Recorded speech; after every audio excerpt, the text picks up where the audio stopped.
That's number one. You kind of reset your painful, tender to the touch. May also same shoulder length, and the other. Hi, welcome back to another episode of the Real Health Podcast presented by the Frederick Podcast Network, found on listenfrederick.com. This is the Real Health Podcast with Brandy and Amir. I am Dr. Amir Rashidian, a chiropractor, and Brandy Rashidian is my other half. Yep. Wife, partner, what else? Leader. Mom, that's right. food cooker. Oh, yeah. Taxi driver. That's important this week, food cooker. It is an important. We are in the time of my favorite holiday. Right. Now, listen, so this is Thanksgiving. So happy Thanksgiving. Happy Thanksgiving. And thank you for joining us on Thanksgiving week. But I want to make sure We're grateful for you. Yeah, 100%. You're definitely on our thankful list.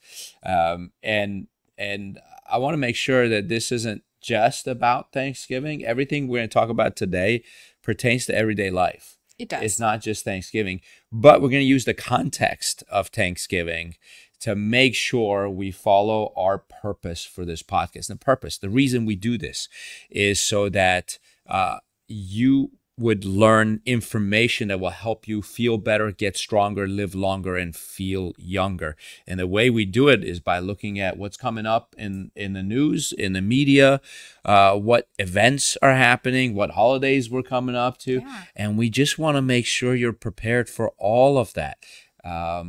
And we go from there. So we have great information for you today. The announcement is, you heard it at the beginning, we've been asked to join the Frederick Podcast Network, which is an honor. We're grateful to be part of that. Absolutely. And we certainly hope that you'll help us support them as well. Obviously the radio stations, Key 103 and the Eagle.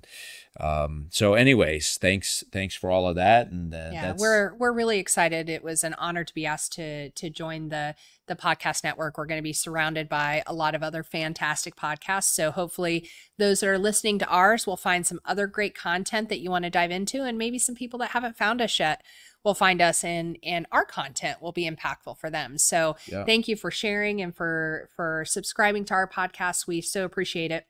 And for those of you who have not subscribed yet, because we see the stats, so we know there are a lot of people listening that are not subscribers. And so we're so grateful you're subscribing, but we really encourage you to subscribe. And even if you want to turn on your notifications so you can see when we're putting out great content, who's coming up, who we have joining us as guests. We're really excited about this next year that we're going to be happening upon for the podcast and just life in general. So it's going to be a good year. I can feel it in my bones. 100%. So with being Thanksgiving, what else are you thankful for? Gosh, where's my list? I haven't done a physical list, and I don't always. So I'm actually considering doing that this year, and I want the kids to do that as well, because I just feel like there's so much between health and, where we're at with our fitness. Although I've really struggled to get into the gym a lot over the past couple of weeks because life and the season is just kind of overtaking. And I've entered into some new areas of business, which is really fun. For those of you who don't know, I'm also now doing real estate, which is really fun. There's a lot of health and things that really transition over to real estate. It's so funny, just ideas and thoughts. And so I'm excited to be doing that, but it's really stepping into that. It's a lot. So my plate is super full. And so I'm really grateful that we get a few days off where we just get to sit and kind of just enjoy each other, because it's a busy season. So, and that's healthy. That's definitely healthy. Yeah, me too. I'm super thankful, and obviously the list is huge. But I'm grateful for the people that have that I'm surrounded by with our team of doctors and staff. Oh yeah, we have a great team. It's been really nice. It's amazing to look forward to coming to work, and amazing to just be able to enjoy. It was funny, on Mondays, a lot of patients comment, hey, not bad for a Monday. And I go, I look forward to Mondays. Yeah. And I don't want to say it to make them feel bad if they don't look forward to Monday. Right. But I look forward to Sunday as much as Monday, Yeah. and vice versa. And so, anyways, I'm really thankful for Sean, who's behind the camera right now. And, Yeah, we really love Sean. He's just awesome. 70 something episodes. He's done an amazing job, and just a huge thank you to Sean. Yeah. So We have a great small group too. I'm thankful for everybody there. Yeah, at our church, Yeah. amazing small group, amazing friendships. We're just blessed. Our church, our kids' school, and their teachers, and, Yeah. and the great education that they're getting Right. in this world. Yeah, that's huge. I'm actually, super thankful that the media is now talking about certain things that we have been dreaming about for years, like Yeah. removing fluoride from water. That's Finally, super exciting. we have someone who's saying fluoride shouldn't be in water, and here's why. Isn't there some municipals that have already started like remedying that because they Yeah. know it's coming down the pipe? I believe I have a lot of good little puns coming out today. I hope you that, guys are paying yeah, attention. that was pretty good. That was pretty good. If you missed it, rewind and listen to the pun. Sean will make it short. I think it's a city in Florida has already started making plans Yeah. for removing fluoride from the water. Good job, Florida. Hopefully they'll remove fluoride from toothpaste and everything else too. But so when it comes to Thanksgiving, what everyone's thinking about is I'm going to overeat. They're thinking about their stretchy pants. That's what they're not thinking about overeating. They're thinking about which stretchy pants they're going to put on so they don't feel like they've overeaten. Yeah. Mm-hmm. Yeah. Stretchy pants are pretty cool. You have a nice pair of stretchy pants. I was pregnant 3 times. I have a boatload of stretchy pants. Matter of fact, I came out of being pregnant going, why don't we wear stretchy pants all the time? It's just comfort. Stretchy pants are cool. Yeah, I mean, the fact is your stomach does stretch.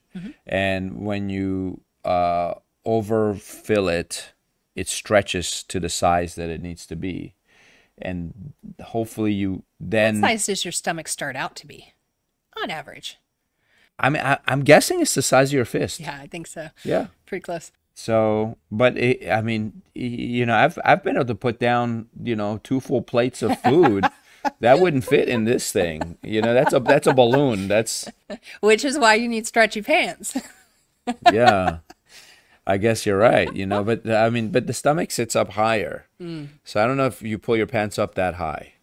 I think everything gets pushed when that goes, like everything moves. Those are some high special pants. We need to take a picture. I used to call people who wore their pants really high on their waist Chester. I don't know where that came from. I think it's Urkel. Oh, well, that was later. That was in the 90s. 90s, So, it was Urkel. Or Urkel 2000s. wore his pants pretty high. If you know who Urkel is, comment below so we can know how old you are.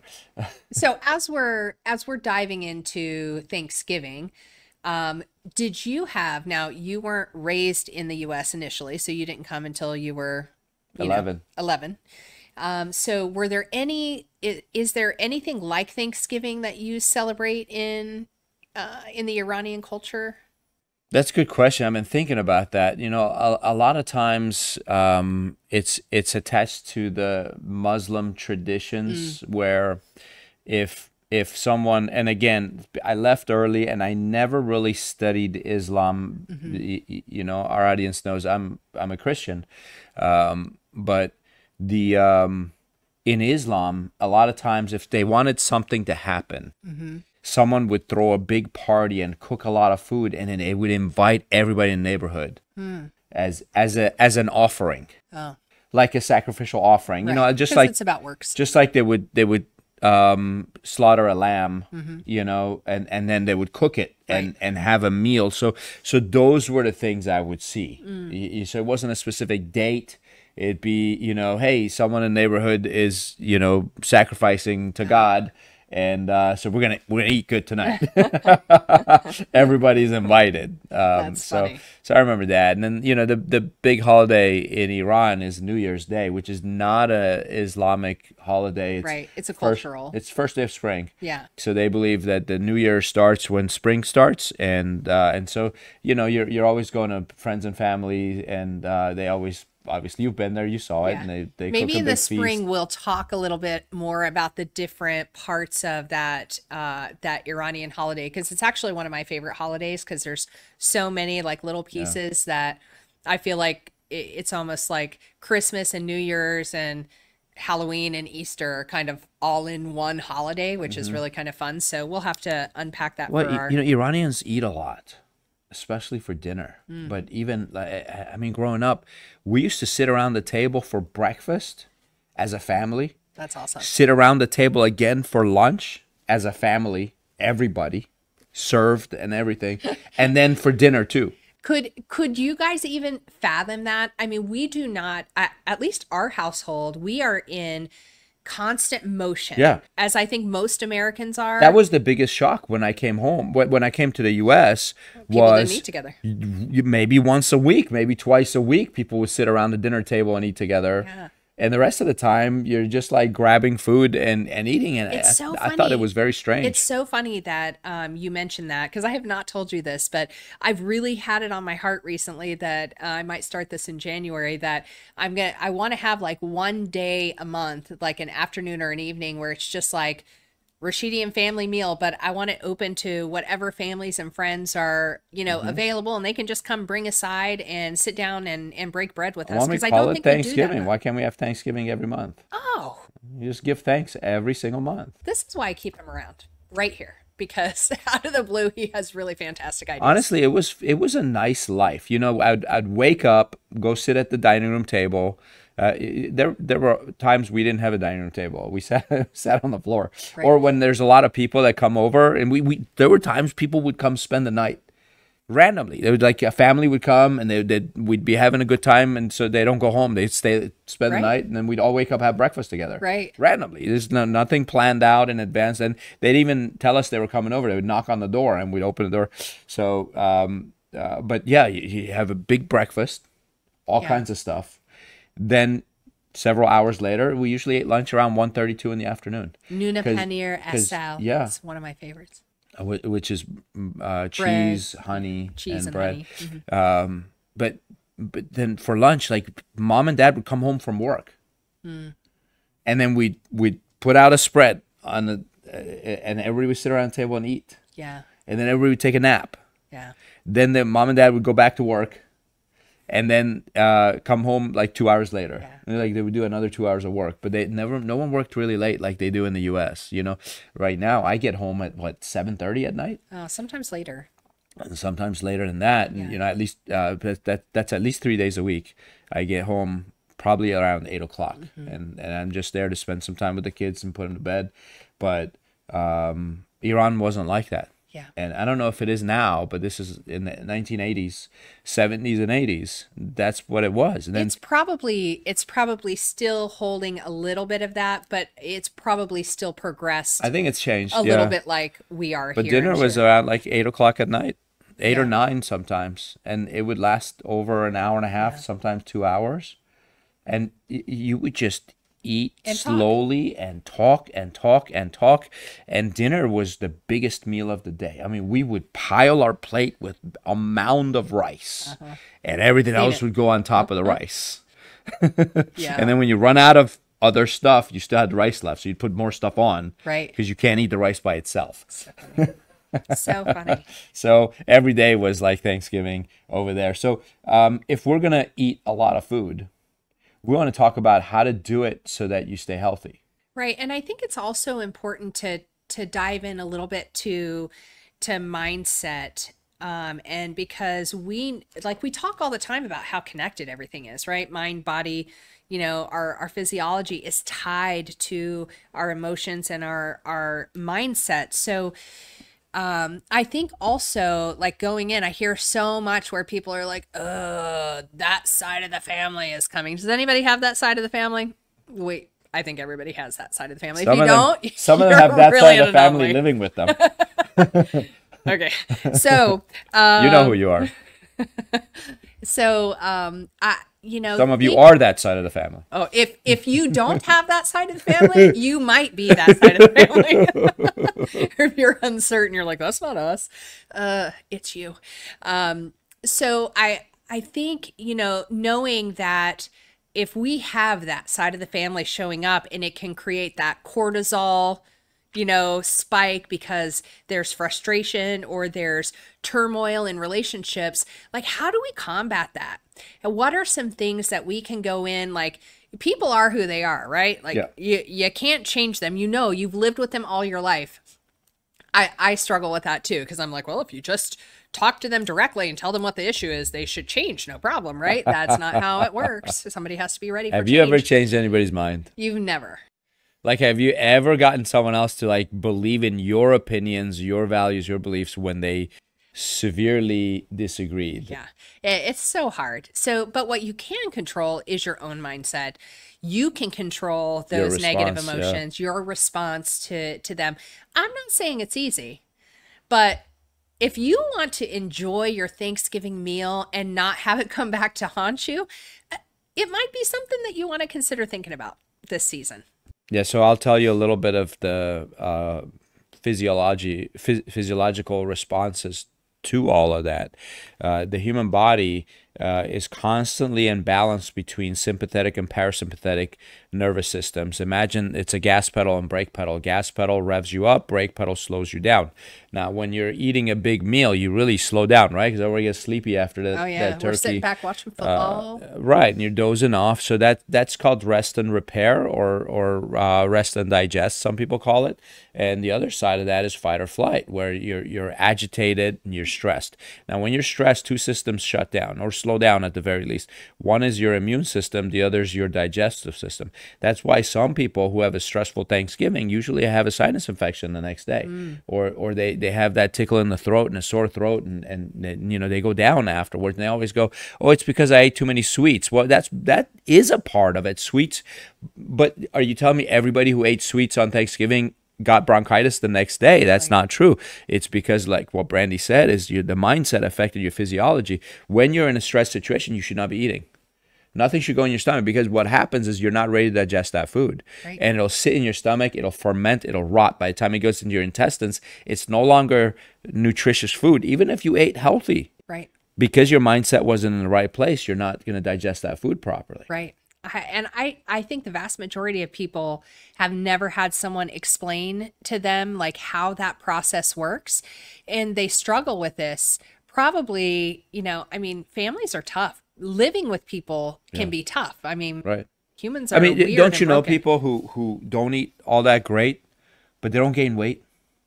Yeah. You probably want to wring their neck. Yeah, well, I did. Actually, I remember. You did wring their neck? No, I did want to. I don't know if you remember the conversation we had. We had a staff member whose husband was a professional indoor arena football player. I don't know if all that's right. And so we're sitting there at a game. He was a big 320-pound lineman. Yeah, he was a giant. So he broke our couch. Yeah, he did. That was funny.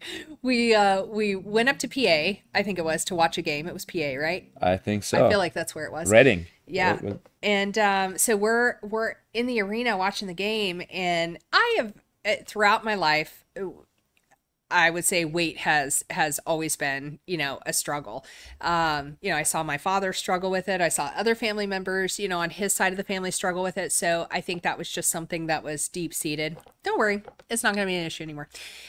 So I remember watching this like super thin human being, like downing these like chili cheese fries, like just enjoying life. And I think I looked over the next time, there was something else big, like not healthy, that he was eating. You talking about his wife? What are you talking about? No, it was the guy down below. No, some person in the stadium. They were just eating. Stadium. Yeah, we were just watching the game, and there was another audience member, if you will, and they were just eating all the crappiest stuff, and they were like the skinniest, like not unhealthy skinny, but they were like thin and fit. And I'm like, gosh.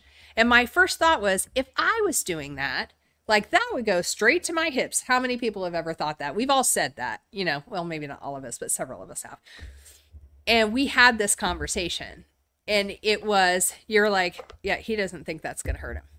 Like that person is literally just eating, enjoying life, and because of that, the odds are he's not going to have as negative of an impact to his health as someone else would, right?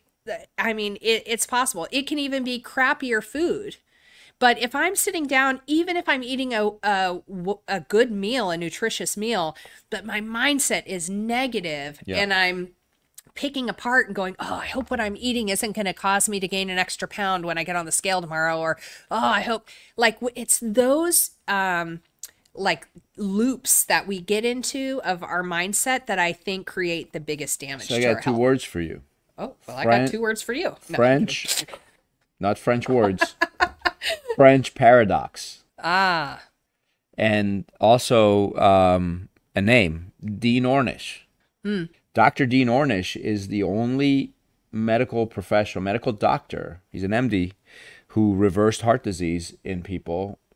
And he's demonstrated by pre and post MRIs of their arteries opening up, being clogged and being opened up without drugs, without surgery. That's pretty. And this is the same principle he uses. This is just one of them. Obviously, he's got multiple. You should certainly read his book. He's written at least 2 books, probably more. But the French paradox, so I spent 3 weeks in Paris with a friend of mine. And Big Navid. Yeah. Hopefully he's in heaven now. He passed away. But those 3 weeks, because he lived there, we hung out with the locals. It wasn't a touristy thing. We went to restaurants that locals go to. We went, to people's homes. We were hanging out with his friends and their relatives. And I noticed the big difference between the French and the U.S. Number one, there's very little obesity, if any, in France. I didn't see any. If I saw someone who was overweight, they were American tourists. Right. And then it seems like the French are immune to heart disease and obesity. They just don't get it. But they eat wine, cheese, and bread practically with every meal, and not just a little bit of it. And I think there's probably multiple reasons for that, right? Number one, we know for a fact that other countries in Europe, Canada, various countries, they 100% do not put into their foods what U.S. puts into our foods. So that alone makes a huge difference. But there's also a culture around food in France that's vastly different. And Iran too, yeah. Yeah. And I think even a lot of countries have a very different relationship to food than what most Americans do. And I'm not sure why that is. I'm a huge history buff, so I always like to go back and go, well, is it because they struggled so much initially when they came to this country? But I'm like, most countries, as they were developing, there were struggles, or there were struggles during war. We know that World War II, during that time, Europe got hit way worse than the U.S. did when it came to, reduction in food consumption and availability. We talked about how they had to ration sugar. Yeah, many things were rationed. I would have struggled with the coffee ration. I'm going to be 100% honest with you. That's one of my addictions. So, but yeah, I think mindset is huge. The relationship to food is huge. There's a physiologic response to every thought in your brain. That's a fact. Yeah. Well, now, I don't think with your brain you can control anything outside of you. Let me, I'm glad you said that, because I did a couple of searches, and considering this is Thanksgiving, right? Which to me, I always, gear towards gratitude, especially during this week. But I wanted to know, because I was remembering some of those studies. Do you remember the study on water crystals, where you give a powerful, like, positive intention and thoughts or words to water, or they've done different substances, and you end up creating, when you're putting positivity and gratitude and love towards something, you get these beautiful, like, crystals that form. On the other side, that totally baffles me. I don't understand that at all. I don't get it. I don't get it either, but it's like, it's cool though, right? Yeah, I mean, this guy did the research. What's his name? Yeah, he's from Japan, I think. Emoto, Dr. Emoto, Mm-hmm. So I wanted to, Masaru Emoto. we can talk a little bit about that study, but I did a search and I said, gratitude, what effects can gratitude have on the brain? And then I said physiologically on the body. So I wanted to see like what happens in the brain when somebody is grateful or expresses gratitude. So it says gratitude can have many positive effects on the brain, including releasing neurotransmitters. So when you feel or express gratitude, your brain releases dopamine and serotonin, which are neurotransmitters that contribute to feelings of happiness, pleasure, and well-being. It's pretty cool. Dopamine gets released when you eat sugar, chocolate, and do cocaine too. So this is literally a hack. Yeah. Right? But no one gets addicted to gratitude. They get addicted to cocaine and sugar. Maybe you can get addicted to gratitude. Let's test it. I don't think there would be anything wrong with being addicted to gratitude. Yeah. So I read a book called The Happiness Advantage, and they talked about the Tetris effect in that. And they said they had 30 people play 30 minutes of Tetris every day for 30 days. At the end of those 30 days, everywhere they looked, they saw shapes because their brain was accustomed to looking for shapes. They saw a chair. They were like, if I flip this chair over, turn it this way, I can put another chair there, and I can put a person inside. They were constantly, that's what their mind got programmed to do. That's so cool. But if you're constantly walking around looking for things to be grateful for, let's say you got a piece of paper with you all day, you go, well, okay, I'm grateful for this, I'm great. And you're constantly looking for things you're happy about and grateful about. Guess what? That becomes a habit. Yeah. And then you can't stop being grateful. Yeah. I love that. I love that. One of the cows, was it Dion? Every time I said, hey, how you doing? It goes, I'm grateful. Not the Holstein cows, but the flying cows. Yes, that's Just to right. make sure. Frederick Flying has a professional basketball team. Yeah, so he's not on the team anymore. But I remember every time I said hello, I say, hey, how you doing today? He goes, I'm grateful.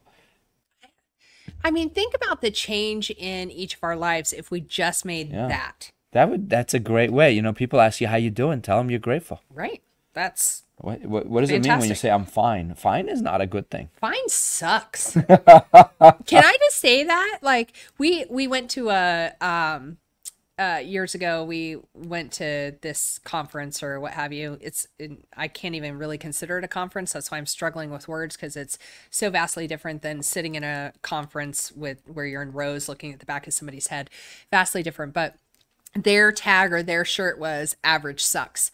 And I was like, man, I'm so disappointed I didn't think of that, because that 100%, like, I don't want to be average. I don't want to be like mediocre. Like, average doesn't even sound like it's terribly bad. Funny. I wear the t-shirt when I work out, and so many people in the gym come up and go, nice t-shirt. Right. They all resonate with that. Yeah.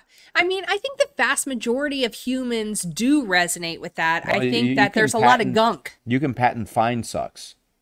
Oh, fine sucks. Okay. That's what you said earlier. You said fine sucks. Okay, that's the next shirt. Real health. Fine sucks. I like it. Be grateful. Can I admit I had a big time t-shirt fail this year? I'm so mad at myself. We did t-shirts for Patient Appreciation Days this year, and I had a QR code, and it just got put on the pocket underneath all the verbiage, and it just hit the wrong spot. So ladies, I'm really sorry for my QR code location. Men, I know you don't care. It doesn't matter. So men would have looked at that area anyway. I know. I'm just saying. Now you gave them something else to look at. And now the men will be like, I'm not looking at your breast. I'm looking at the QR code. I've been jokingly saying that was part of my plan because it would really stand out in cold weather. Yeah. Forgive me for the terrible joke, but I thought that was funny. Back to gratitude. Back to gratitude. Okay. So releasing neurotransmitters. So when you feel or express gratitude, your brain releases dopamine and serotonin. We talked about that. Reducing stress and anxiety. So when you express gratitude, gratitude can help you regulate cortisol production in the brain, which can reduce stress and anxiety. Man, for those that are suffering with depression, anxiety, if you get yourself into a habit of expressing gratitude both internally and externally, that can assist you with those challenging emotions that are affecting the mood. That's free. There's no negative effects from that. Activating the brain's reward system. Gratitude activates the brain's reward pathways, including the ventral, tegmental, did I say that right? Area, VTA, and nucleus accumbens. Can you tell me what that meant? Good luck. It's a part of the brain. Okay, perfect. That's all I know. Activating the limbic system. The limbic system is responsible for emotional experiences, and the hippocampus and Hippocampus. Amygdala? Yeah, amygdala, hippocampus, sorry, are activated when you feel gratitude. Awesome. Creating a positive feedback loop. Expressing gratitude can create a positive feedback loop where you seek out more situations and behaviors that elicit feelings of gratitude. That's what they mean when that's addiction. Yeah. When you're addicted to gratitude in a positive way. Bottom line, what that means is when you're in a grateful state, like on Thanksgiving, and you're not letting anything bring you out of that or anyone bring you out of that, now your body is able to digest and process food properly, which means in your innate wisdom that you were created with, that's inside of you, your body will say, this is nutrition, this is not, I'm going to use this, I'm going to excrete this, and it will do what it needs to do. And that's why that fan at that arena football game could eat those chili cheese whatever fries and hot dog and everything else and wash it down with pizza and soda and not be bothered by it. Now I don't think it's healthy because there's a caveat, people. So two things it doesn't address is deficiency and toxicity. It doesn't address that, right. But it does affect body fat composition. Yes. And listen, one of these articles I was reading, I think it's the one about voltage, how voltage heals you. Because every cell, you have liver cells, you have hair cells, you have skin cells, you have bone cells, but they're all pretty much the same components. And they all behave the same way. Well, humans are the same. We all have a liver. We all have kidneys. We all have a tongue and a brain. And so you can't say that we're all too different from each other. Right. And so if gratitude helps you have a better body composition, less fat, more muscle, more bone density, I'm telling you, every time someone cuts me off in traffic and I get upset, first thing I think is, you know what I'm going to say? First thing I think is, this person is not going to make me fat and stupid. And then I say that to myself, and then I smile, just like Brandy just laughed. And I smile and I go, oh, okay. Because if I get upset, what? The chemical response in my body, and we can get in, I wrote a whole book about this. The chemical response in my body is going to promote bone density loss, muscle loss, fat gain. It shuts off my neocortex and all the blood goes to the primitive parts of the brain where I can't think properly. I go into fight or flight. So I go, well, I'm not going to let this guy make me fat and stupid. Yeah, somebody actually flipped me off for like 2 miles a couple of weeks ago. Yeah, do they have a life, this person? Time. I laughed. I was so impressed that they could hold their hand in the same position. Yeah, they probably got a hand cramp after that. At one point, I actually thought it was one of those signs that has the hand already in that position. I was like, oh, that's cool. Like, that's neat. That's innovative. They must do this a lot if they had it ready. And then I realized it was actually their hand. But I was like, eh. But I didn't let it. Who did that person hurt the most? You or themselves? Oh, definitely themselves, because I was not negatively impacted by it at all. I'm not saying I never have been. I happen to be very verbal in the car, and in my own car, am really good at instructing other drivers of what they're doing wrong. I'm trying to get better about that. But I'm really working on not letting those things impact me negatively, because especially like when that those things spike cortisol, and cortisol is not supposed to be spiked at that time. There's so many things system-wise that happen in the body that when you're negatively hacking your body systems, you're not going to get a good result. Like if you're going to hack the body, because that's really what we're doing. We're doing these accidental system hacks in our body when we allow our emotions to affect our physiology. So if we're going to hack the body, let's do it the right way. Let's find the things that are going to positively impact and go do that. So we talked about what positive effects gratitude has on the brain. Now let's talk about the positive physical effects. So gratitude activates the hypothalamus, which regulates sleep, helping people fall asleep faster and feeling more rested in the morning. How cool is that? So you're struggling with sleep or struggling to feel tired in the morning. Well, as you're going to sleep, why don't you just gratitude yourself to sleep? Forget the sheep. You know what I mean? Don't count sheep. Count the things you're grateful for. Lower blood pressure. Gratitude can help lower blood pressure. So cool.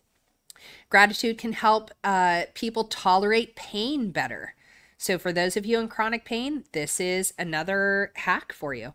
Motivation for healthy behaviors. Gratitude can motivate people to exercise regularly and eat mindfully.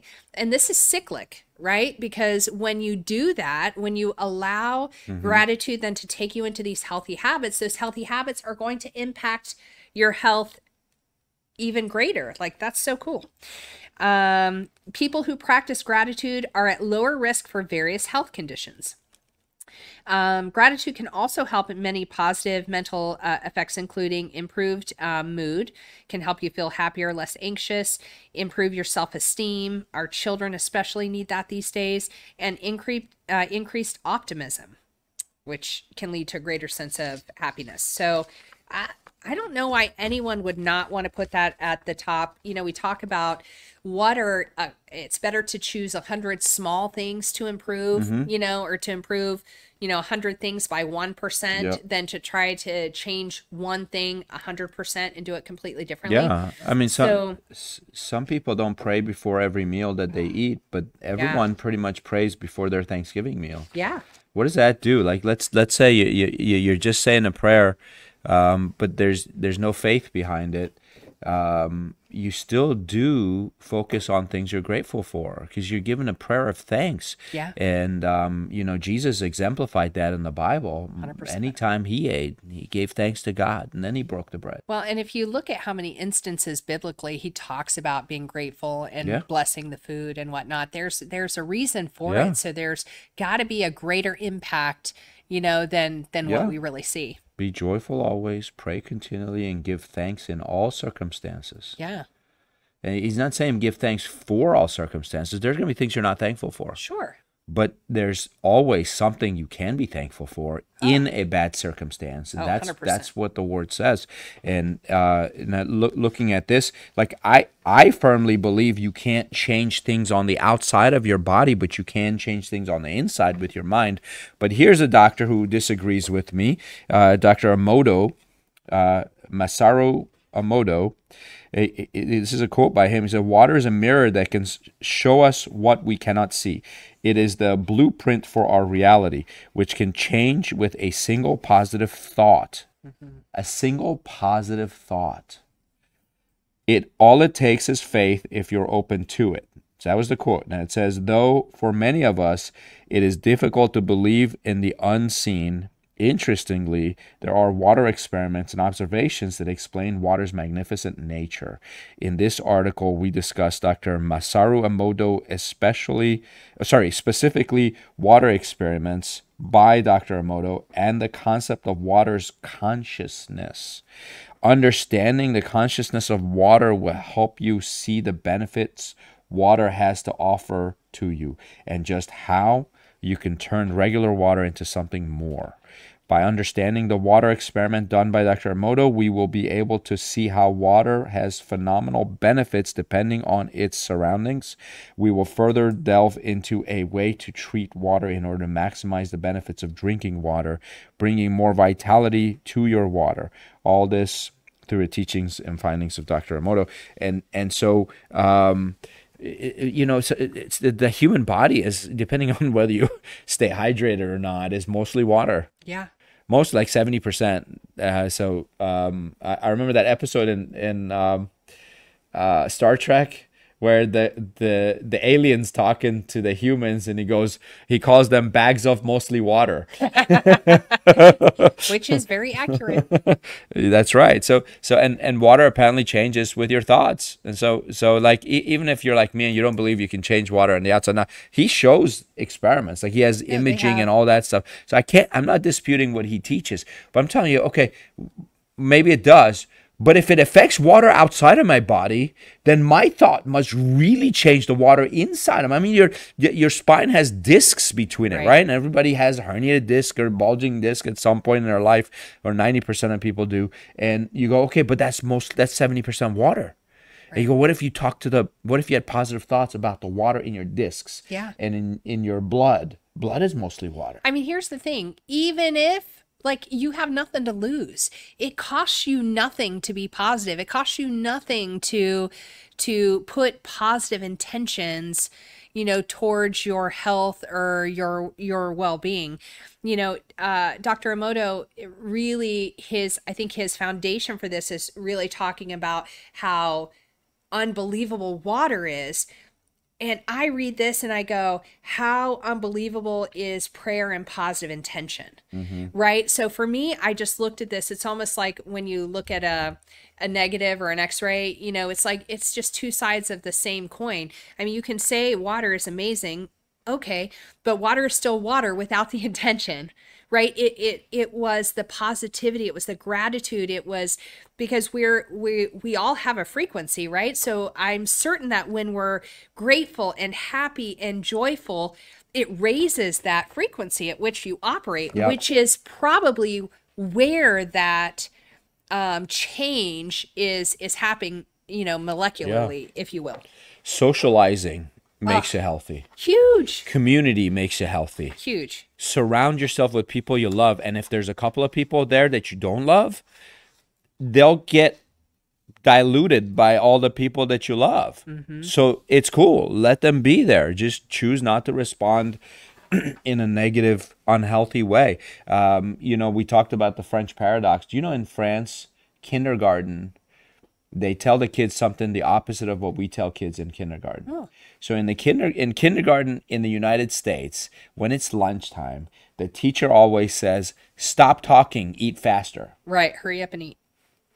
In France, they go, "Why are you eating so fast? Talk to your friends." Because that's what they do when they eat. They take a bite. They have a conversation. They take another bite. They enjoy it. They savor it. Right. Dinner lasts over 2 hours over there. Yeah. No wonder they're not overweight. Well, I think what we've done in the U.S., unfortunately, is we've done this in the medical world, and I think it happens in every facet of our communities, is we have isolated or maybe separated and isolated each thing in our bodies and in society, and we don't look at things holistically. We don't look at things as a whole to go, if we do this, how does it impact that?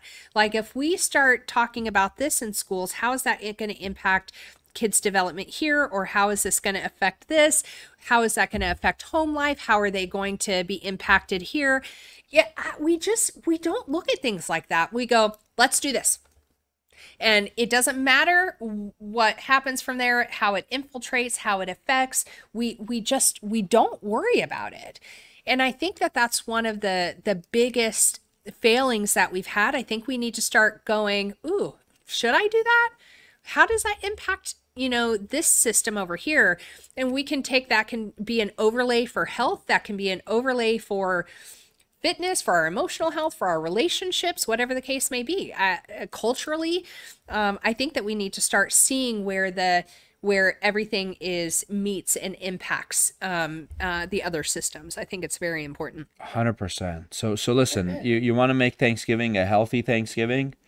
Don't worry so much about what you're eating. Worry about how you're eating. Yeah, and who you're with. Yes. And how grateful you are. There's so many simple things. We're all made the same. If a plant starts to wither, you don't worry about the details of its cellular structure. Right. You wonder if it's getting enough sunlight, enough water, and if it has proper soil. Right. Why can't we treat humans that way too? I mean, unless someone has a serious disease, I'm not talking about that. But I'm just Right. talking about staying well. Humans need to walk. You know, Right. in Iran, we'd go for a walk after dinner. Right. Here, like so many times, like I'll go, let's go for a walk, and they go, where? You go, no, we're going for a walk. Like, where are we going? No, no, no. We're just gonna We're just walk. walking. Like, just for the sake of walking? Yeah, just walk. How long? How long are we going to be Yeah. gone? When can I get back to my How electronics? fast are we gonna keep a 3 mile an hour Can pace? I rest if I need to rest? I'm gonna do 3.4. I'm gonna do a 3.4 Are there mile. hills? That's right. We've never had these conversations. I'm on a ever. 5 incline, 3.4 miles per hour. I'm gonna stop right at the 28-minute mark. Backwards, uphill, barefoot. You know what? Just go for a little walk, get some sunlight early in the morning. Yeah. Say a prayer of gratitude. It doesn't matter what your religious beliefs are, but pray a prayer of gratitude before your first bite. Don't put it in your mouth. Yeah, 100%. Pray over it. And if you believe in this water stuff, pray that the food becomes healthy and a blessing to you. And Or at least that your body can use what you're putting into it. yes, and you know the best thing you can do on this Thanksgiving is just savor it, enjoy it, eat the food, and just love it and enjoy it. But don't rush. Embody the Eat French. slow, look around, talk to your family, talk to your friends, be appreciative. Yeah, for sure. Enjoy it, and hopefully your team wins. I don't know if you're a Detroit Lions fan or not, but I think they're doing well this year. So, anyways, Well, this has been a fun episode. I know it was a little bit different, and we it kind of was our Thanksgiving special. There you yeah. go. And again, so excited to be joining our new podcast team, and so you're going to be seeing some changes over the next couple of weeks. If you are struggling on any of your platforms, there's a couple of platforms that might take a little bit longer to get the episodes moved over to, but we're going to give you some new ways to find us. You'll be able to find us on all the old ways. Yeah, if your that's old ways, how you're you've been struggling, watching us or listening is It won't change. You can continue to do that. Yeah. Yeah, but we'll be bringing some fun stuff to you over the next couple of months. So we're really excited about the changes. So. Yeah. Enjoy Thanksgiving. Thank you so much for joining us. And we're grateful for all of you. Thank you so much for being a part of our podcast and our family here at Real Health.